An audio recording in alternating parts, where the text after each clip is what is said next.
JD Vance कहाँ पर मौजूद हैं और कब तक वो पाकिस्तान आएंगे? वो आ रहे हैं क्योंकि इस पे तो अब व्हाइट हाउस ने भी कह दिया है, ट्रंप ने भी कह दिया है कि ही इज कमिंग। तो ईरानियंस की भी कल तक ज़्यादा खबरें यही थी कि जी कि वो नहीं आ रहे, लेकिन अभी जो खबरें हैं सुबह से जो चल रही हैं वो ये है कि उनको ग्रीन सिग्नल IRGC की तरफ से भी मिल गया और जो वहाँ पे हार्डलाइनर्स कुछ थे उनको भी उन्होंने थोड़ा सा आराम कर लिया है और अब मेरा ख्याल है there delegation will also be coming इंशाल्लाह। कि पाकिस्तान जो है वो is going to be next security partner defence agreement के थ्रू विद कतर। तो ये एक है और साथ $2 बिलियन की भी बातचीत हो रही है कि शायद कतर जो है वो साथ ही साथ ये भी हो रही है कि शायद अब UAE भी थोड़ा सा दोबारा पाकिस्तान की तरफ देख रहा है कि एक तो हमारी सुलह करा दें सऊदी अरब के साथ और कतर के साथ भी डिफेंस एग्रीमेंट के हवाले से भी कुछ शायद उधर से भी बात हो रही है। तीसरा जो उन्होंने $3 बिलियन हमसे वापस मांगे थे शायद वो दोबारा से रोल आउट करने के, ये भी एक र्यूमर है आज की, इट्स नॉट हतमी। डिप्लोमेटिक मैनूवरिंग में पाकिस्तान के पास अगर इतनी बड़ी बैकिंग आ जाती है तो कश्मीर का जो हमारा मसला है उस पर हम इंडिया को जरा अच्छे तरीके से फिर कॉर्नर पे बैठा के बात कर सकते हैं। अस्सलाम वालेकुम नाज़रीन, मुअम्मर कज़ाफ़ी तो फिर हाजिर है Salman Javed official YouTube channel पर। रोज़ाना की तरह सर सलमान जावेद साहब हमारे साथ मौजूद हैं। अस्सलाम वालेकुम सर, क्या हाल है? वालेकुम सलाम। कल तुम गायब थे? कल बस इस्लामाबाद के किसी हॉस्पिटल में था मैं, तो अल्लाह खैर करे। क्या हो गया? बेहतर है तबीयत, बस कुछ था। अच्छा सर, बहुत सारी मुख्तलिफ बातें थी काफ़ी दिन से। जब जेडी वैंस लास्ट दफ़ा आए थे तब भी कुछ बहुत सारी लोगों ने रूमर्स फैलाए और आएंगे नहीं आएंगे। जब वो यहाँ लैंड हुए तो लोगों ने कुछ यकीन किया।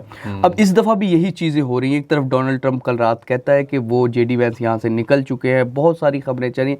इस टाइम इस्लामाबाद की क्या सूरत हाल है और जेडी वैंस कहाँ पर मौजूद हैं और कब तक वो पाकिस्तान आएंगे? कहाँ पर मौजूद है ये तो मैं नहीं बता सकता। हवा में हो सकते हैं हवा में कहीं पे हो सकते हैं, लेकिन ये ज़रूर है कि वो आ रहे हैं क्योंकि इस पे तो अब व्हाइट हाउस ने भी कह दिया है, ट्रंप ने भी कह दिया है कि ही इज़ कमिंग। तो इसमें तो कोई दो राय नहीं है कि वो नहीं आ रहे। अब ज़ाहिर है वो एक स्पेकुलेशन है कि शायद ईरानियंस थोड़ा सा अड़ी दिखा रहे हैं तो वो शायद उस वजह से वो कहीं ना कहीं बीच में शायद कोई स्टॉप ओवर हो या कोई ऐसी बात हो कि ठीक है जी कि when I will get a go signal तो मैं फिर पहुंचूंगा, वरना एक सुबकी है ना कि वो आ जाए और ईरानियंस ना आए। स्टे भी करना उन्होंने कहीं तरफ स्टे भी कर सकते हैं या कर रहे होंगे। तो इस तरह की चीज़ें जो हैं वो बेसिकली चल रही हैं, लेकिन ये ज़रूर है कि वो अगले चंद घंटों में कभी इम्कान है कि वो पाकिस्तान के अंदर। जब हम ये रिकॉर्ड कर रहे हैं आज दोपहर को, आज का 21 अप्रैल की दोपहर को कर रहे हैं, तो होपफुली वो अगले चंद घंटों में यहाँ पे होंगे। Same goes for Iranians. तो ईरानियंस की भी कल तक ज़्यादा खबरें यही थी कि जी कि वो नहीं आ रहे, लेकिन अभी जो खबरें हैं सुबह से जो चल रही हैं वो ये है कि उनको ग्रीन सिग्नल IRGC की तरफ से भी मिल गया और जो वहाँ पे हार्डलाइनर्स कुछ थे उनको भी उन्होंने थोड़ा सा आराम कर लिया है और अब मेरा ख्याल है there delegation will also be coming इंशाल्लाह। तो ये चीज़ तो अभी तक की है कि ये दोनों हाई प्रोफाइल डेलीगेशन दोबारा एक दूसरे के साथ बैठेंगे और दोनों बातचीत करेंगे। अब आगे इसके ऊपर फर्दर ये कि जी कि वो जो ब्लॉकेट की बात हो रही है और सारे मामला हैं, तो मेरा ख्याल है ये सारे के सारे कोर्सिव टैक्टिक्स हैं। और देखें बात यह है कि जिसके भी कोर्सिव टैक्टिक्स हैं वो इसलिए होते हैं, वो करना ही इसलिए चाहता है ताकि नेगोशिएशन टेबल पे मीडिएटर के होते हुए भी वो अपनी बात ज़्यादा मनवा सके। तो ये उसका एक तरीक़ाकार होता है। मीडिएटर अपने लिहाज से दोनों को काम डाउन करने की कोशिश करता रहेगा क्योंकि पाकिस्तान है, लेकिन दोनों अपने अपने अंदाज के अंदर कहीं ना कहीं अपनी भी एक बात रखने की कोशिश करेंगे। इसलिए आप वो ब्लॉकेट देखते हैं, फिर ब्लॉकेट के ऊपर एक और ब्लॉकेट देखते हैं। इसलिए आप देखते हैं कि आज सुबह की खबर है कि अल जज़ीरा ने मेरा ख्याल है खबर दी है और उन्होंने ये कहा है कि जी के कल ख़त्म हो रहा है सीज़ फायर का टाइम, तो अनलाइकली है कि ट्रंप जो है वो उसको एक्सटेंड करेगा। अब ये बेसिकली क्या है, प्रेशर पॉइंट्स हैं। तो ज़ाहिर है जब आप इसको कपल कर देंगे विद द नेगोशिएशन तो ईरानियंस के ऊपर एक दबाव होगा कि यार कल अगर सीज़ फायर ख़त्म हो जाता तो फिर there are no more cards, फिर तो उसके बाद ऑल आउट दोबारा वॉर शुरू हो सकती है। अल्लाह ना करे अगर दोबारा वॉर शुरू होगी तो उसको फिर कौन रोकेगा? ठीक है, तो तमाम वो चीज़ें हैं जो कि इस वक्त पाइल अप हो रही हैं और एक मखसूस एस्केलेशन की तरफ जा रही हैं। अगर वहाँ तक चली गई और फिर वहाँ से वापस डी एस्केलेट होती हैं तो जाहिर है सबके लिए कोई ना कोई इसमें से विन विन सिचुएशन निकल आएगा। It's like a chemical reaction. ये मैं किसी को चंद दिन पहले बता रहा था, केमिकल रिएक्शन जो होता है तो उसमें वो कोलाइड होता है ना, तो एकदम उभरती है चीज़, फिर उसके बाद काम डाउन होती है। तो इट्स मोर लाइक दैट। बिल्कुल बिल्कुल। तो ये उस हवाले से है। तो जेडी वैंस साहब इज़ ऑन द वे। अब वो रास्ते में इस वक्त किस मुल्क के अंदर आराम फरमा रहे हैं या महज इस्तराहत हैं या अपने एयरफोर्स वो जो इनका होता है एयरफोर्स 2 है मेरा ख्याल है, क्योंकि एयरफोर्स 1 तो उनके साथ है, प्रेसिडेंट के साथ। तो उसके अंदर जब भी ये आएंगे तो हमें हमारी नहीं, इस्लामाबाद में तो सर हम देख रहे हैं कि फुल तैयारी है, प्रॉपर सिक्योरिटी की हर चीज़ें हैं, और यहाँ तक कि पाकिस्तान में इस टाइम पूरी दुनिया से सबसे ज़्यादा खबरें यहाँ पर मौजूद हैं, लेकिन यहाँ का मीडिया नहीं ना निकाल रहा है और बड़ा संजीदगी से इन तमाम चीज़ों को लेकर चला। अच्छा सर, जो ईरानियन साइड से खबरें आई थी कि शायद ईरानी इस डेलीगेशन में ना बैठें, तो उसकी क्या वजह थी? क्या वो प्रेशर टैक्टिक्स था जिस तरह आप कह रहे हैं, या कोई और वजह थी? क्यों वो इस बात पर आमादा नहीं? 2-3 वजूहात उसमें हो सकती हैं, हम तीनों को देख लेते हैं। पहली वजह तो ये हो सकती है कि बाकी प्रेशर टैक्टिक ज़ाहिर है, जैसे मैंने कहा कि अमेरिकन अगर प्रेशर टैक्टिक डाल रहे हैं, वो चाह रहे हैं कि हम ब्लॉकेड करके, हम सीज़ फायर वाले डेडलाइन से इसको कपल अप करके, या ट्रम्प की मसलसल गुफ्तगू के थ्रू कि जी के ईरानियंस को बड़ी अच्छी डील मिल सकती है, ले लें वरना फिर मैं ऑल आउट होऊंगा, नो मोर नाइस गाय वगैरह वगैरह, वो सारी बातें हैं। तो ये तमाम चीज़ें क्या हैं, ये बेसिकली कोर्सिव टैक्टिक्स हैं। दूसरी साइड के ऊपर ईरानियंस भी यही वाला हरकत कर रहे हैं। तो ये तो पहला है जो कि बड़ा विजिबल और बड़ा एविडेंट हो सकता है। सेकंड क्या हो सकता है जो ज़्यादा सिनिस्टर है, वो ये है कि दोनों एंड के ऊपर कोई ना कोई स्पॉयलर्स मौजूद हैं, ट्रम्प की एडमिनिस्ट्रेशन और उसके रैंक्स एंड फाइल में, और ईरानियंस यानी IRGC जो है इसके भी रैंक्स एंड फाइल्स में, and they do not want it to settle down. ठीक है। फिर थर्ड है वो लोग जो कि वो स्टेक होल्डर्स जो कि इन रैंक्स एंड फाइल्स में तो मौजूद हैं, लेकिन बाहर बैठ के भी सबोटेज करने की कोशिश कर रहे हैं। तो उसमें इजराइल ऑफ कोर्स सबसे पहले आता है, फिर इंडियंस हैं, फिर और बहुत सारे ममालिक हैं जो ये चाहते होंगे कि शायद ये डील तोड़ ना चढ़े, यानी ये पार ना लगे। तो ये तीनों अगर हम ऑप्शन सामने रखें तो कहीं ना कहीं ये एक दूसरे के साथ ओवरलैप ही कर रहे होते हैं। At the end of the day it is always about the leadership, कि उसको अगर मैं एनालाइज कर सकता हूँ, आप एनालाइज कर सकते हैं, और हमारे पास कोई इंटेलिजेंस की रिपोर्ट भी इतनी ख़ास नहीं होती, हमें तो जो मिल जाता है अपनी तहकीकात से तो हम उसको फिर रख लेते हैं। लेकिन इनके पास तो डायरेक्ट रियासती इदारों के पास तो डायरेक्ट इंटेलिजेंस आ रही होती है ना, तो इनको तो और ज़्यादा वाइज होना चाहिए। इनके पास तो विंडो ऑफ इन्फॉर्मेशन ज़्यादा होती है। तो जब हमें पता है कि इस तरह के स्पॉयलर्स मौजूद हैं, रैंक्स में भी इस तरह के स्पॉयलर्स मौजूद हैं, बाहर बैठे हुए भी, और कुछ खुद आपकी ईगोज़ भी हैं जो कि आपको बैठने नहीं देती और आपको एक दूसरे से भिड़ाती रहती हैं। ये तमाम चीज़ें जब आप सामने रखते हैं तो आपको क्या नज़र आता है कि पाकिस्तान फिर मैं अगेन कल भी वीडियो में कह रहा था कि इस सारे तनाजुर में पाकिस्तान मीडिएट करने की कोशिश कर रहा है। इमेजिन कि इस किस्म का क्या होता है। फिर इंटरनल पॉलिटिक्स भी है इनकी। हाँ, एक और बात भी, इसलिए डोनाल्ड ट्रंप बयान दे रहा है, उधर से JD वैंस और डोनाल्ड ट्रंप की चल रही है इंटरनल पॉलिटिक्स, यहाँ पे IRGC की और पेज़ेश्कियान की चल रही है। ठीक है। तो ये जो इंटरनल गेम ऑफ थ्रोन्स है इनका, ये भी बेसिकली बहुत बड़ी हिंड्रेंस है अमन को उसमें हासिल करने में। बिल्कुल। अच्छा सर, एक तरफ तो जहां सभी लोग ये कह रहे हैं कि JD वैंस की और डोनाल्ड ट्रंप की इंटरनल बड़े मामला चल रहे, तो फिर डोनाल्ड ट्रंप दोबारा JD वैंस को क्यों भेज रहा है? देखें, ये तो इसलिए है क्योंकि अभी मुश्तबा खामनेई का स्टेटस क्लियर नहीं है, और डोनाल्ड ट्रंप अगर आना चाहेगा तो वो दो ही सूरतों में आना चाहेगा। नंबर 1 कि मुश्तबा खामनेई उसके सामने टेबल पे बैठा हो, ठीक है, उसका स्ट्रेचर तो फिर वो पेज़ेश्कियान के साथ तो नहीं आके बैठेगा ना, और राइटली सो, ठीक है, उसका एक प्रोटोकॉल है। सेकंड, वो सख्त आ सकता है जब वो डील साइन करनी हो। तो दोनों सूरतें अभी मौजूद नहीं हैं। दोनों सूरतों में अभी टाइम है। या तो मुश्तबा खामनेई रिपोर्ट्स ये हैं कि शायद ही इज़ क्रिटिकली इंजर्ड, वो हॉस्पिटलाइज्ड हैं, शायद बहुत सी खबरें ये भी हैं कि कोमा में है, गॉड नोज़। लेकिन यह है कि बहरहाल वो सीन के ऊपर मौजूद नहीं है। बिल्कुल। तो उसकी वजह से डोनाल्ड ट्रंप का यहाँ पे आना उस तरीके से बनता नहीं है प्रोटोकॉल वाइज, नंबर 1। नंबर 2, मैं पहले दिन से ये बात कह रहा हूँ, अभी भी मैं इस बात पे हूँ कि Donald Trump will come down over here unless कि बहुत कोई एक्सट्रीम पॉसिबिलिटी हो के साइन करना है, और वो चाहे कि मैं वो तो सोशल मीडिया के थ्रू भी अपना सारा क्लेम कर सकता है, सारा कुछ कर सकता है, बट चले साइन करने के लिए भी वो आ सकता है। लेकिन उससे 15 तारीख को चाइना आना है, तो वो एक ही महीने में, अब तो एक महीने से भी कम टाइम रह गया, तो वो इतने कम टाइम में 2 दफ़ा क्यों आना चाहेगा एक रीजन के अंदर? बिल्कुल। ठीक है। तो इससे तो उसका और अमेरिका का स्टैचर बहुत कम हो जाता है, तो इसलिए भी JD वैंस एक लॉजिकल चॉइस बनते हैं, तो इसलिए उन्होंने उसको भेजा। अच्छा सर, दूसरा, हमने लास्ट जितने भी तकरीबन पॉडकास्ट के इनमें हमने पॉइंट्स की बात की है, कौन कौन से पॉइंट्स इन तमाम में होंगे, तो अब कौन सी चीज़ें क्लियर कर अब दोनों फरीकैन बैठ रहे हैं इस टाइम टेबल पर? क्योंकि पिछली दफ़ा तो बहुत सारे लोग तो कह रहे थे कि बात ऑलमोस्ट डील कंप्लीट हो चुकी थी, लेकिन अचानक कॉल या इसराइल की तरफ से JD वैंस को आई या IRGC की तरफ से इनको आई, तो इस तरह की खबरें इस दफ़ा वो कैसे क्लियर करें?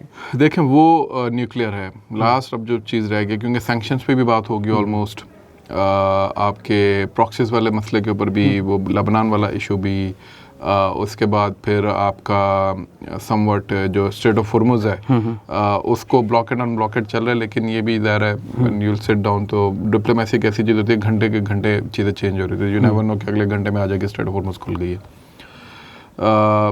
छठा उसके अंदर पांचवा छठा जो पॉइंट है वो न्यूक्लियर का आ जाता है, जो कि सबसे इंपॉर्टेंट है, उसी के ऊपर सारा डेडलॉक है, उसी के ऊपर सारी बातचीत हो रही है। कल वाली वीडियो में भी मैंने ये बात कही थी कि हो सकता है कि पाकिस्तान इसमें बहुत एक कलीदी किरदार अदा करे, क्योंकि र्यूमर्स, इट्स नॉट समथिंग जो कि ऑथेंटिकली किसी ऑफिशियल अकाउंट से आई है, but there are rumours and there is a chatter कि ईरानियंस ने ये कहा कि जी कि हम अपना पाकिस्तान को गारंटर बना लेते हैं इसमें, लेकिन पाकिस्तान क्या नहीं बन सकता क्योंकि मीडिएटर है। नंबर 2, पाकिस्तान क्यों चाहेगा कि एक जंग जो जिसके अंदर मीडिएटर उसको अपने झोली में डाल ले, ठीक है।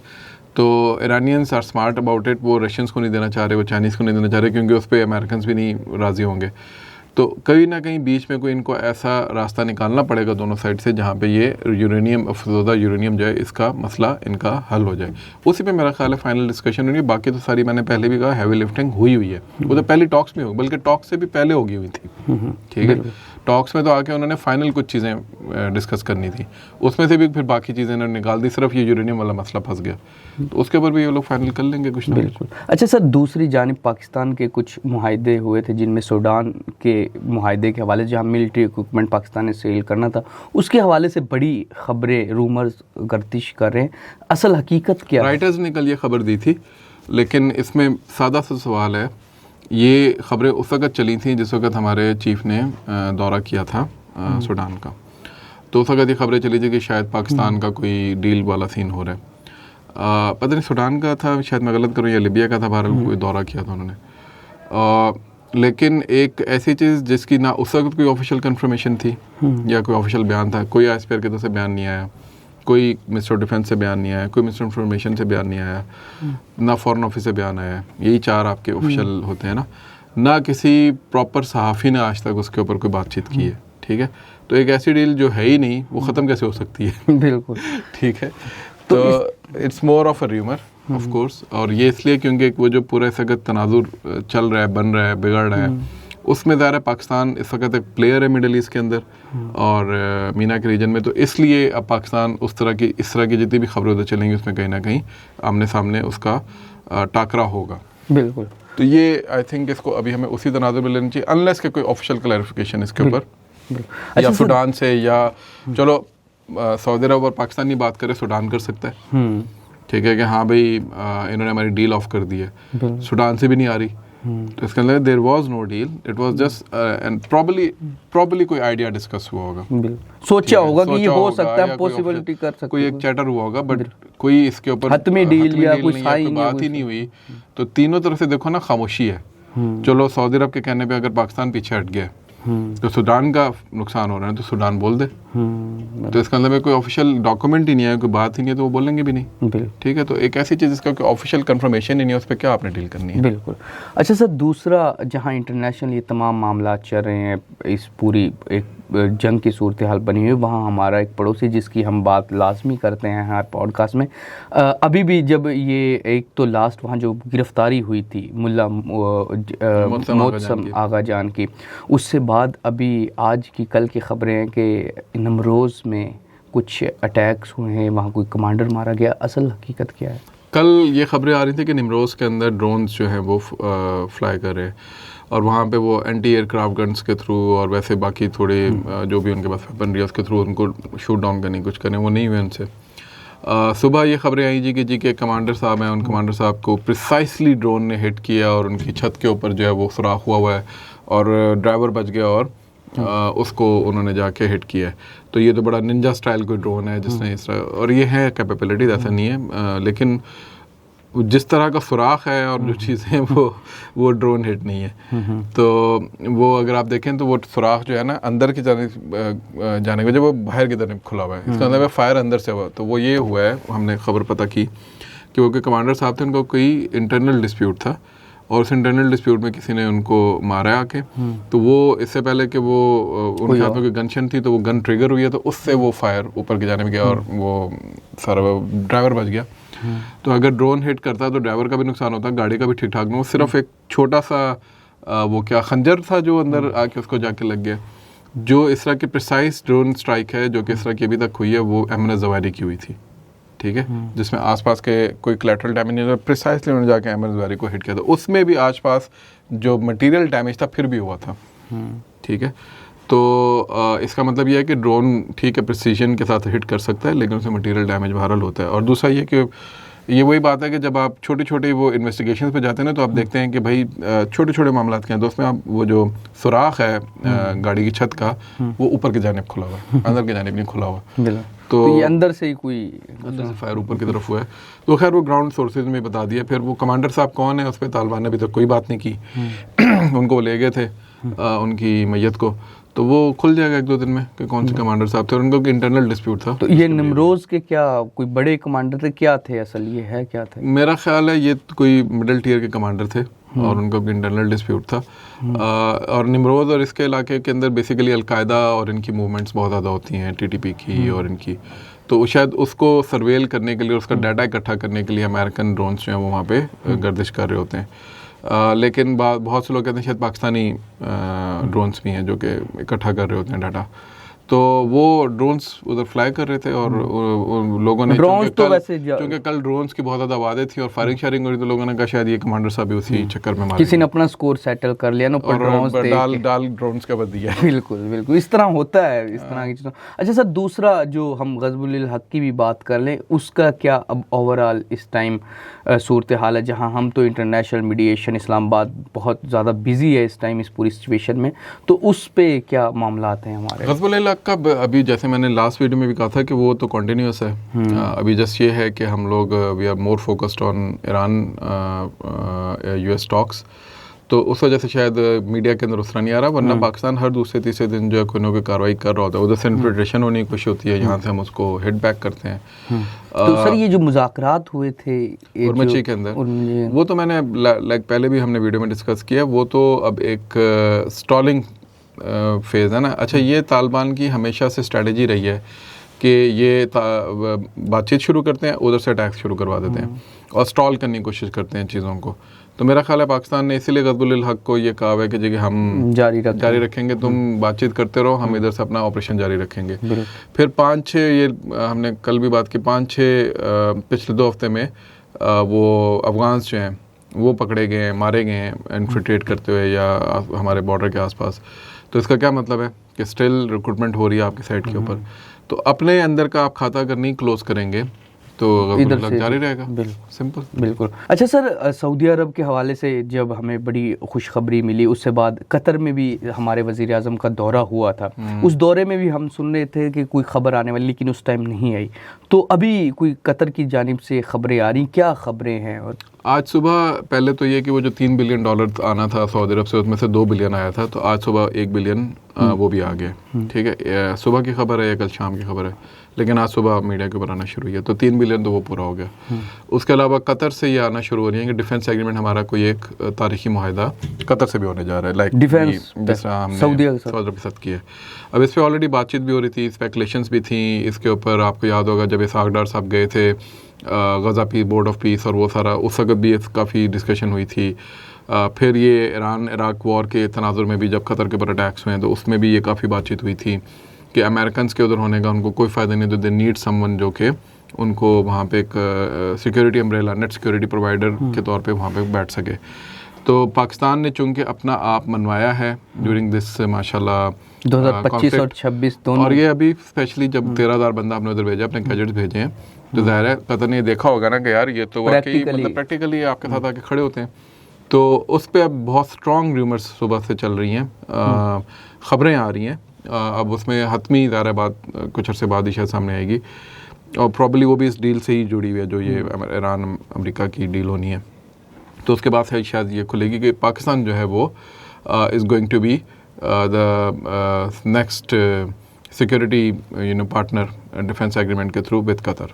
तो ये एक है, और साथ $2 बिलियन की भी बातचीत हो रही है कि शायद कतर जो है वो, साथ ही साथ ये भी हो रही है कि शायद अब UAE भी थोड़ा सा दोबारा पाकिस्तान की तरफ देख रहा है कि एक तो हमारी सुलह करा दें सऊदी अरब के साथ और कतर के साथ भी, दूसरा डिफेंस एग्रीमेंट के हवाले से भी कुछ शायद उधर से भी बात हो रही है, तीसरा जो उन्होंने $3 बिलियन हमसे वापस मांगे थे शायद वो दोबारा से रोल आउट करने के, ये भी एक र्यूमर है आज की, इट्स नॉट हतमी, लेकिन ये खबरें मार्केट में गर्दिश करना शुरू हो गई हैं। अगर ऐसा होता है, हम UAE को चला भी साइड पे भी रखते हैं, कतर वाली बड़ी स्ट्रॉन्ग स्पेकुलेशन है, अल्लाह करे ऐसा हो जाए, दुआ भी है। तो पाकिस्तान का ऑफ कोर्स एक रीजनल इम्पैक्ट भी बढ़ेगा, आपके पास पैसा भी आएगा, और थर्ड ये कि डिप्लोमेटिक मनूवरिंग में पाकिस्तान के पास अगर इतनी बड़ी बैकिंग आ जाती है तो कश्मीर का जो हमारा मसला है उस पर हम इंडिया को ज़रा अच्छे तरीके से फिर कॉर्नर पे बैठा के बात कर सकते हैं। बिल्कुल सर, कश्मीर के हवाले से तो रूमर्स भी आ रहे थे कि अगर ये डील हो जाती है ईरान और अमेरिका वाली तो नेक्स्ट स्टेज फिर कश्मीर के हवाले से बातचीत, ये भी देखें उसके बाद कज़िया इस खत्ते का यही रह जाता है ना, अफगानिस्तान को तो हम डील कर रहे हैं, पीछे दूसरा कज़िया क्या है इस खत्ते का, कश्मीर। तो कश्मीर लोग कहते थे ना पाकिस्तान भूल गया, पाकिस्तान कभी नहीं भूलता। एक स्ट्रेटेजिक पेशेंस होती है जिसके अंदर आपको अपने बहुत सारे मसले निपटाने होते हैं और उसके बाद आप मजबूत होकर आते हैं वापस। अल्लाह करे पाकिस्तान की मजबूती कायम रहे, ये मजबूती कश्मीर के लिए। अगर हमने अपना आप मजबूत कर लिया, इसका अल्टीमेट फ़ायदा हमें तो होगा गवर्नेंस के एंड के ऊपर, इकोनॉमिक एंड के ऊपर, लेकिन अल्टीमेट फ़ायदा किसको होगा? स्ट्रेटेजिक कश्मीर को। तो मोदी को ये बात नज़र आ रही है, ठीक है, और मोदी इसलिए चाहता है कि सबोटाइज हो सारा कुछ, इजराइल इसलिए चाहता है सबोटाइज हो क्योंकि एक साइड पे गज़ा और फ़लस्तीन जो है वो थोड़ा सा सुकून का सांस लेंगे, उसरा तो नहीं ले सकेंगे लेकिन फिर भी ले लेंगे, लेकिन दूसरी साइड पे बिलखुसूस कश्मीरियों के लिए शायद इसमें से कोई अच्छी बात निकल आए इंशाल्लाह। तो अल्लाह करे। बिल्कुल। अच्छा, इसमें जो आज के तमाम टॉपिक्स थे कवर किए, लेकिन इस तमाम में जो सबसे बड़ी खुशखबरी की बात है वो पाकिस्तानी कतर के हवाले से बहुत अच्छी खबरें आ रही हैं और उम्मीद है कि ये भी जल्द हतमी भी आपके सामने आ जाएंगी। फ़िलहाल तो ये मार्केट में चीज़ें आ रही हैं, इसी तरह ये आस्ता आस्ता आती हैं और फिर ये फाइनली पता लगता है कि यही चीज़ फाइनल थी। तो उम्मीद है कि जो हमने अफ़गानिस्तान के हवाले से भी और इंटरनेशनल मामलात पे जो आज की इंफॉर्मेशन एनालिसिस सलमान जावेद साहब ने दिया वो आपको पसंद आएगा। फ़िलहाल के लिए नाज़रीन मुअम्मर क़ज़ाफ़ी को और सलमान जावेद को Salman Javed official YouTube channel से इजाज़त दीजिए। खुदा हाफिज़।